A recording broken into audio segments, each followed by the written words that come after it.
Chaque jour, Charles et Carole vous présentent la leçon de l'école du sabbat.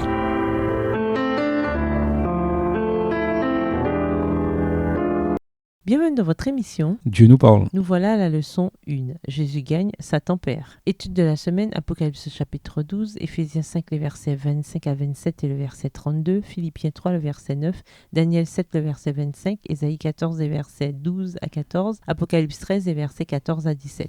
Verset à mémoriser. Et le dragon fut irrité contre la femme, et il s'en alla faire la guerre au reste de sa postérité, à ceux qui gardent les commandements de Dieu et qui ont le témoignage de Jésus-Christ. Apocalypse 12, verset 17. Dans son livre Des revers de l'histoire sur les champs de bataille, Cormac O'Brien raconte l'histoire des armées qui, bien qu'en infériorité numérique, ont gagné. Il raconte l'histoire de l'armée d'Hannibal, composée de 55 000 soldats de Carthage qui a vaincu l'armée romaine invincible, forte de 80 000 hommes. Il raconte l'histoire étonnante de l'armée grecque d'Alexandre le Grand qui a vaincu l'empire des Mèdes et des Perses. Nous aussi, nous sommes engagés dans un combat de vie ou de mort contre un ennemi rusé. Nous sommes en infériorité numérique et nous nous battons contre des obstacles incroyables. Les forces du mal semblent invincibles. Nous semblons être confrontés à une perte certaine. La défaite semble inévitable. La victoire semble hors de portée, d'un point de vue purement humain. Il semble que les forces de Satan vont nous envahir. Mais grâce à Dieu, bien que nous soyons en infériorité numérique, bien que les chances soient humainement parlant en notre défaveur, bien que les attaques de Satan soient vicieuses,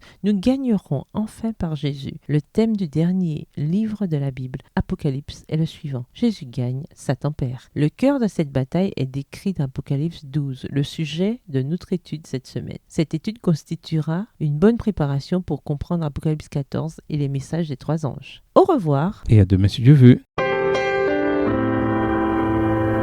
Dieu nous parle.